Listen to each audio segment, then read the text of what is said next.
Good evening and welcome to a new edition of A Daily Debate. This evening we'll be debating two controversial issues. We'll be starting off our debate with the fact that Egypt has been admitted or readmitted into the African Union. The significance of that will be under discussion in a few moments.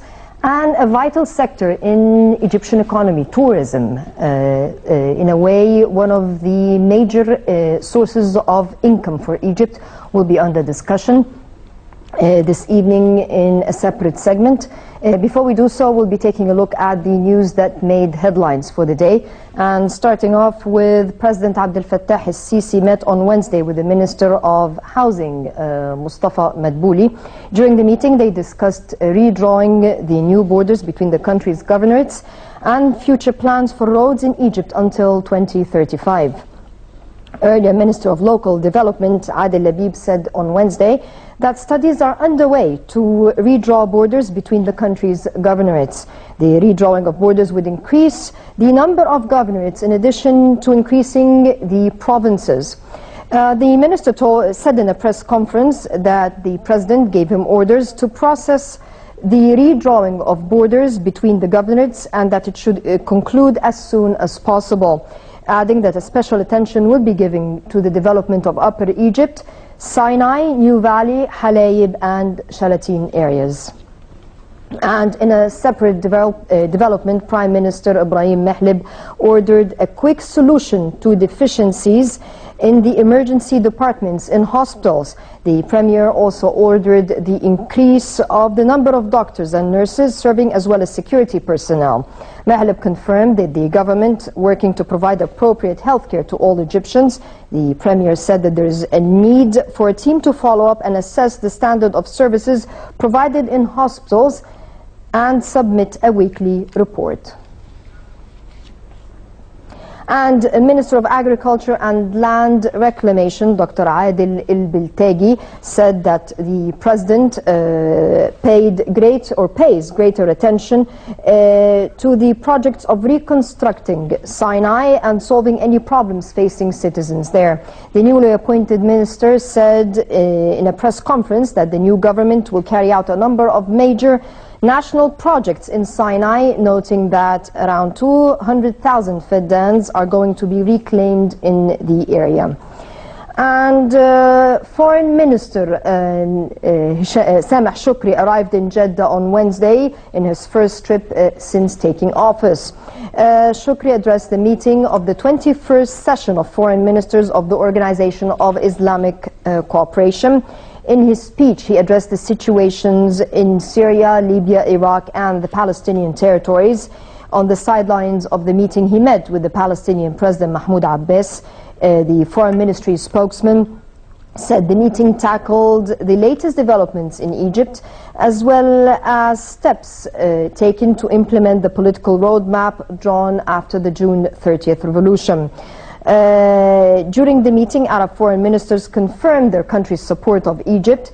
Egypt has already concluded two steps of the roadmap, namely the drafting of the constitution and the presidential elections.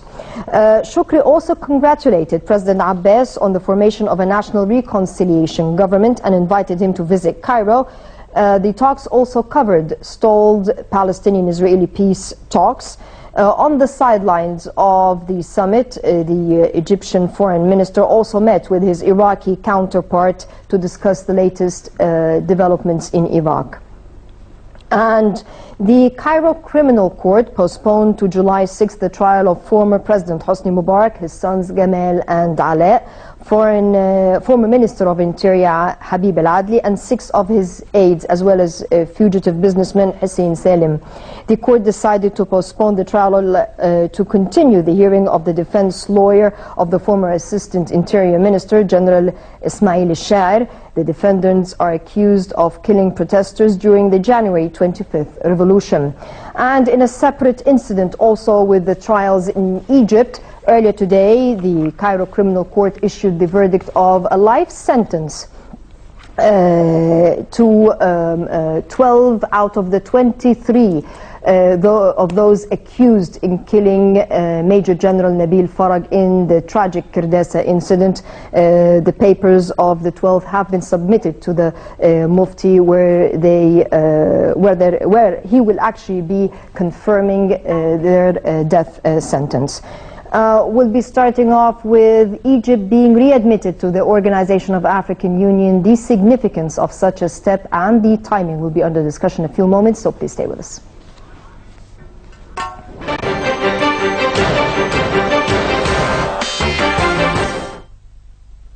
Egypt has been reinstated to the African Union AU 11 months after its activities being suspended in the wake of removal of ousted President Mohamed Morsi. The Union's Peace and Security Council met on Tuesday in Addis Ababa to hear the final report of the high-level panel for Egypt that was created to monitor Egypt's transition period. The Council unanimously agreed to unfreeze Egypt's membership to the 54-member bloc. Egypt welcomed the African Union's decision to reinstate the country's membership and return it to its natural place within the Union, and to resume its participation in the activities of the African Union. In a statement, the Foreign Ministry said the decision reflected the AU's respect for the will of the Egyptian people embodied in 30 June and finalizing the first two milestones of the new roadmap, the constitution referendum and the presidential election. The statement further added that Egypt will continue its role in the region to deepen and develop political, economic, social and cultural cooperation to reach the desired common goals of the African nations.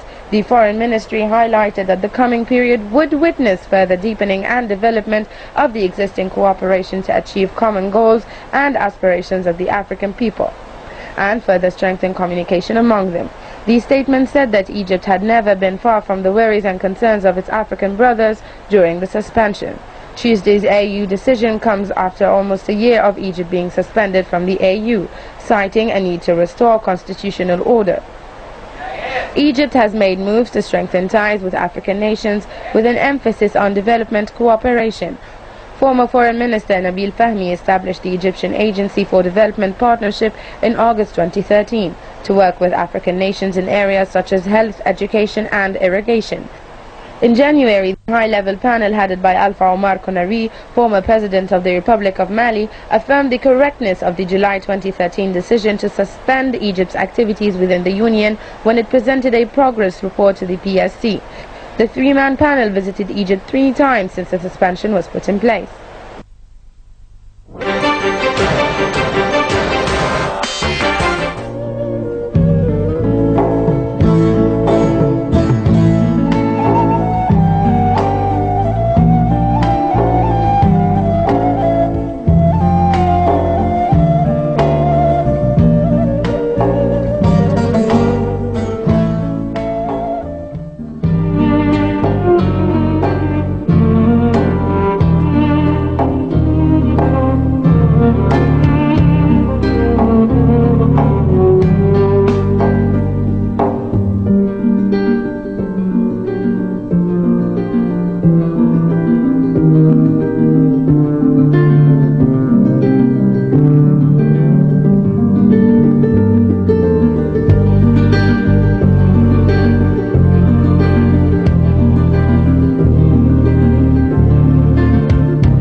Come back. I'm joined in the studio with Dr. Mehna Ahmed, Professor of Political Science, to discuss the significance of Egypt being readmitted again to the African Union. A pleasure to have you with us, Dr. Ahmed.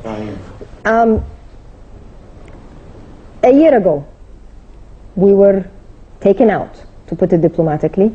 Now we're being reinstated. How come?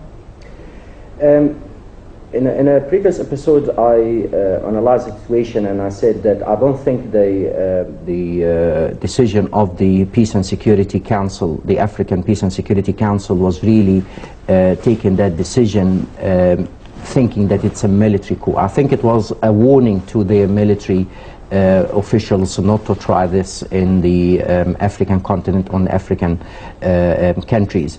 And we can see also one of the countries that were participating in that is South Africa. And so they were concerned about their own home self-interest, so That's right. Yes. If you look at the transformation, the political transformation of South Africa, for example, the one that was leading the isolation of Egypt or taking Egypt, the suspension of its membership, was South Africa. And you find that there was an internal coup inside the ANC, or the African National Congress, against President Mugabe, and was led by President Jacob Zuma. And one of his supporters was Dr. Dlamini Zuma, the Minister of Foreign Affairs. At that time, Mrs.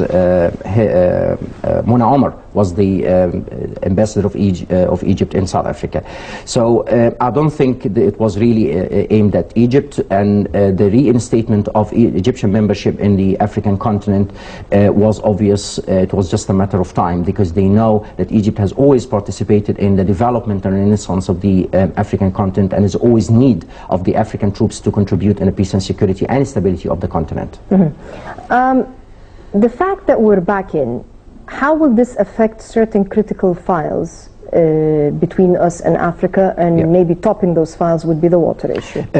Definitely, the African file is one of the main files on the new president's desk at this point, because of the lack of cooperation, poor international relations, and also on the economic side, the poor of import and export with the African continent, following 1995, the assassination attack or the trial on President Mubarak.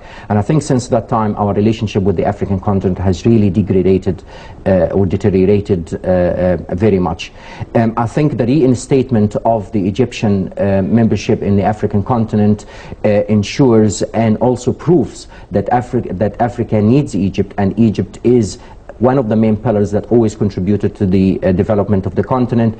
At this point, the significance of this is that Egypt is entering a new era of democracy and building our own democratic model with a new view on the world and a new approach to international relations. So definitely Egypt is looking as part of the foreign policy to redesign its relationship with the African continent and get more involved, not just on individual agreements with countries, but also on a unilateral agreements looking at SADC, the South African Development Community, as well as the COMESA and the North African continent. So I think Egypt can really play a major role, particularly the civil war and the conflict in Central Africa. So the road is very wide open for Egypt to participate.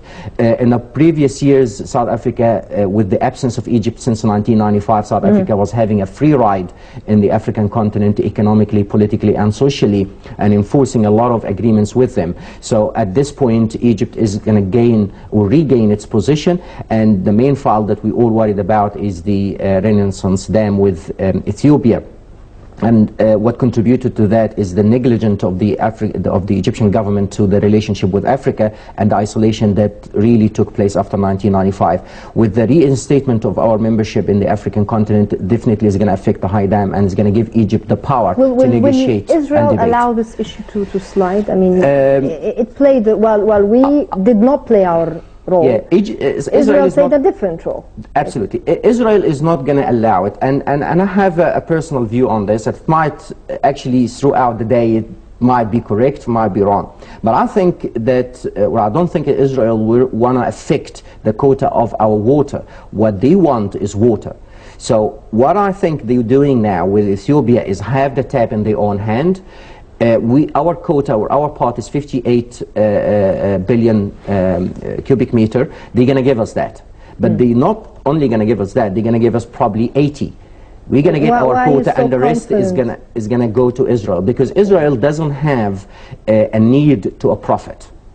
But getting into that, it's a strategic involvement to have the tap closed on Egypt and have the power to affect the independence of the Egyptian decision whenever they need it. So they might need to affect the Egyptian decision when it comes to Sinai, when it comes to Hamas, or when it comes to international relations and the position of Egypt and involvement with the rest of the Arab countries. And they knew always there's going to be a revolution. They knew Egypt has been sleeping for a long time and it's going to come back. So I think it's going to give them the power to negotiate whatever they need with Egypt. So I don't think they want to close the tap on us. What they want, number one, is to have a power in negotiations when it comes to Egypt or with the Arabs generally. Number two is what they want to have a solution for Hamas in Sinai. They're still going to go with that, and we can see the rise of Daesh and coming southwest. The third part, they want water. And they want water through the Salam tunnel. So this is what they really want. So I don't think they will really leave it alone. Now that we're back into the African Union, will this agenda change? If Egypt comes back strong, it will change. Egypt needs to be more involved. If you look at the previous foreign policies or plans that Egypt had for the African continent, we were always involved in certain cases, but most cases we really neglected. Particularly, we were involved in Darfur, we were involved in Congo, but on a very poor involvement. But there's a lot of conflicts in there, and if Egypt puts its hand or foot in that continent, they're going to have a major power as a major player in international relations, as well as organizing that continent behind Egypt as a support, and also have it on the World Trade Organization, for example, agreements. The Europeans are exploiting the African continent because they're poor. They take them the goods and agricultural crops and everything for low prices, and then they export it back to them. So I think Egypt is the one that has the power, and also South Africa following.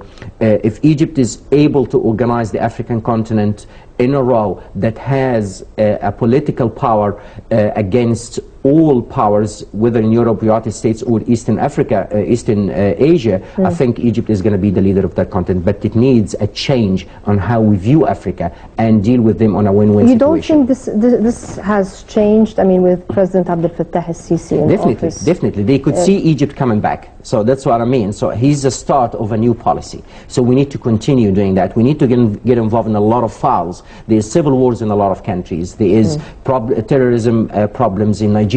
There is a conflict, still apartheid conflict in South Africa. Egypt needs to be more active, or proactive rather, in a lot of conflicts. We see problems in the African Horn, Somalia, Djibouti, and Tanzania. So we need to be more active in that, because that African continent is a virgin to a new style of leadership, and I think Egypt, with its experience, has that style. When you say it's a version to a new style of leadership, the new leadership is not all over Africa. Will the leaders in Africa cooperate, rethink their strategies, to put it more aptly, figure out which side their bread is buttered on, if we can put it that way, and maybe, as I was saying, revisit its foreign policy with the West? Definitely they will cooperate, because the African continent or countries are not happy with the exploitation they're facing. Diamond goes cheap to Europe. People are poor. There is hunger, there is famine, there is poverty, there is lack of education, there is rape everywhere. So I think Egypt, with its style and experience in foreign policy and also in internal development, can help these countries. And you will create a sense of loyalty from these countries to Egypt. We need to revisit our relationship with Sudan, because we've got a problem on the security border. We need to revisit our relationship with South Sudan. We need to revisit our relationship with the Khumeysa, and although they helped us quite a lot. But Egypt is quite far from the SADC, the South African Developing Community, that involves South Africa, Nigeria, Djibouti, Zimbabwe, and the rest. Dr. Ahmed, what makes you think, I mean, you're very optimistic, which is good, and this is the note that we want to have, but what makes you think that they will be allowed to do this? I don't want to say Egypt will be allowed, but that the African nations will be allowed to stand on their feet. Since, I mean, look at what's taking place in Iraq right now. I mean, all of a sudden, this whole scenario has been orchestrated. You have this religious or sectarian strife. I mean, this is all pouring in one direction. For one reason. Countries never had the experience. They were always following the West. Egypt was part of that. Egypt was always just following the West blindly. But the situation now changed. The Arab Spring has showed the rest of the world, not just Africa. We've seen now what happened in Spain. We've seen what happened in England. We've seen what happened in Greece. We've seen what happened in China. I think the world has started to realize that if you want to be independent in your own decision and have the will to run your own country the way you want, you will have the ability to do it. And I think the Africans have the ability. They've been exploited for a very long time. So I think they've now learned the lesson. What we've seen in Iraq and in Syria happened before really the Arab Spring. So people didn't have the experience. They thought, you know, Saddam Hussein is going to make it heaven. But now realize, no, you've got a civil war, you've got a country that's totally damaged, Syria on its way. So I think what happened in Egypt, June 30th has changed the face of the world. It's not an exaggeration, it's an absolute truth that the rest of the world can actually see that Egypt with, let's say, a collapsed system could stand in the face of the United States and say, no, we will take this president out, we will take that fascist system out, and we will rebuild our own democratic model. The second reason for that is the African continent, a lot of Southeast Asia, never had a democratic model to build on themselves and develop. They've always been exporting democratic model and freedom and everything else that we hear from the West, but when it comes to application it doesn't work because there is a difference in cultural context in these countries. But I think now the countries have started to realize that no, we can do it. Exploitation, enough is enough, and we call that in the political economy exploitation of the North on the South. They've always exploited us, you know, throughout the last centuries. So Africans have the will, and I'm optimistic that they will stand, and it will be a major power in the next few years. Well, Dr. Ahmed Mehna, on that positive note, I'll wrap up. Thank you very much for joining us. Tourism, our bread and butter, so to speak, the major source, one of the major sources of revenue for Egypt, a sector that incorporates quite a number of people in it. It opens a number of homes, and it is really the essence on which the Egyptian civilization is based on. We'll be discussing that in a few moments, so please stay with us.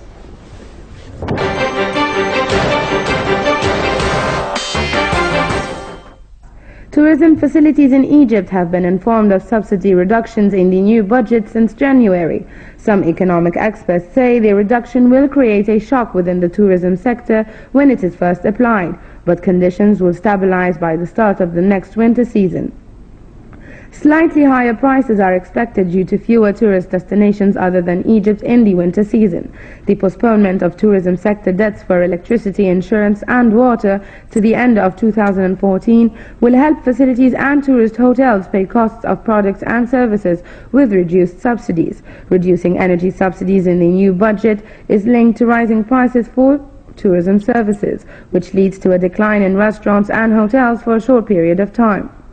The number of tourists in 2013 was 10.6 million, a reduction of 16.7% on 2012. The total number of nights spent by tourists also declined to a drop of 27.9% from the same period during 2013.